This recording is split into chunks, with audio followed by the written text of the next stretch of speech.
Uh, if you take your credit card and you go shopping and you run up a large credit card debt, you're running a trade deficit with all those shops. Now, it would be pretty strange if you then blamed all the shop owners for having sold you all those things. You're ripping me off, you're ripping me off, you're ripping me off, I'm running a trade deficit.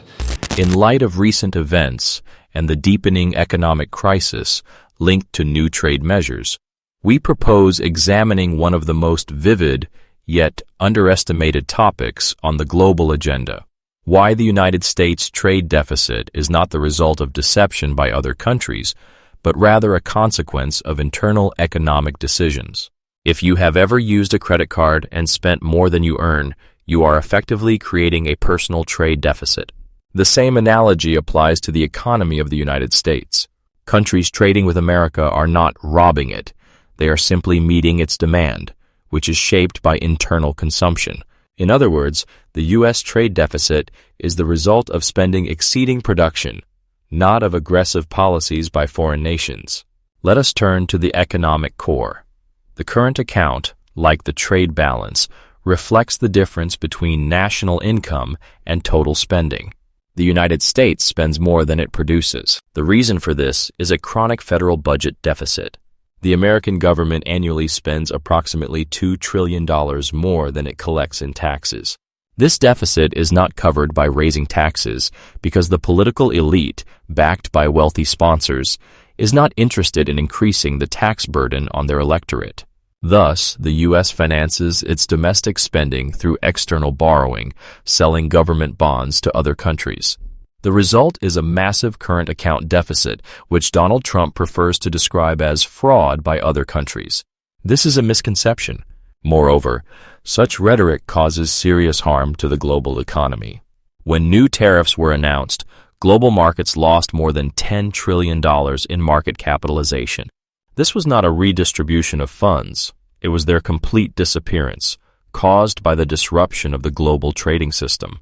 The concept of mutual benefit in trade is obvious to anyone who has studied economics. When countries exchange goods and services, both sides benefit. Destroying this system results in losses for all participants, but the President of the United States, according to many experts, is unable to grasp the basic principle of comparative advantage formulated by David Ricardo back in the 19th century. It is important to note that the main issue lies not only in incompetence, but also in the decision-making mechanism. The President governs through a series of emergency orders, bypassing Congress, despite the fact that the U.S. Constitution requires all tariff initiatives to originate from the legislative branch. This concentration of power turns America into a de facto autocracy, where decisions are made outside the traditional checks and balances system. It is worth separately mentioning Trump's approach to China. His rhetoric and actions demonstrate a deep antipathy toward China's success. However, China has long ceased to depend on the American market to the extent it once did. Only 12% of China's exports go to the United States. In the context of a full-scale trade war, it is China that is more capable of adapting quickly than the U.S., making protectionist policies a guaranteed losing strategy. This is not just an economic mistake.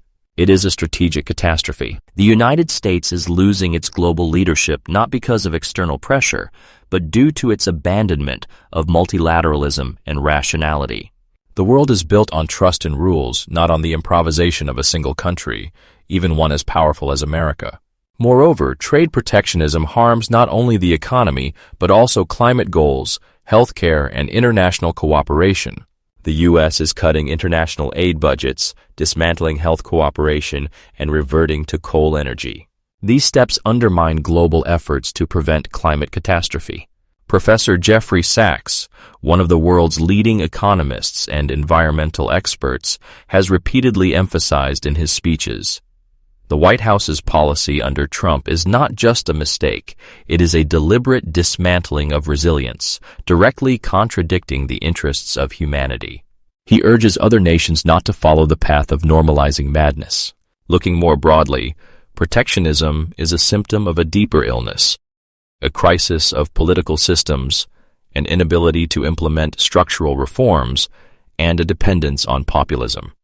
When leaders cannot deliver real change, they search for someone to blame. In the end, instead of reforms, investment in education, technology, and infrastructure, they offer tariffs, isolation, and conflict. This approach threatens not only the U.S. economy but the entire global system. Already, the protection of national industries is coming at the cost of rising global inequality, reduced access to technology, and the disruption of supply chains. A telling example is electric vehicles. Instead of investing in its own technologies, the United States is imposing tariffs against China, the global leader in this sector. This does not solve the problem. It only increases the gap. The future of the global economy depends on whether countries can return to a model of multilateral cooperation, recognition of mutual dependence, and shared responsibility. Otherwise, we face a new cycle of stagnation, social instability, and environmental disasters. Trade policy cannot be a toy in the hands of politicians seeking easy solutions and quick political points.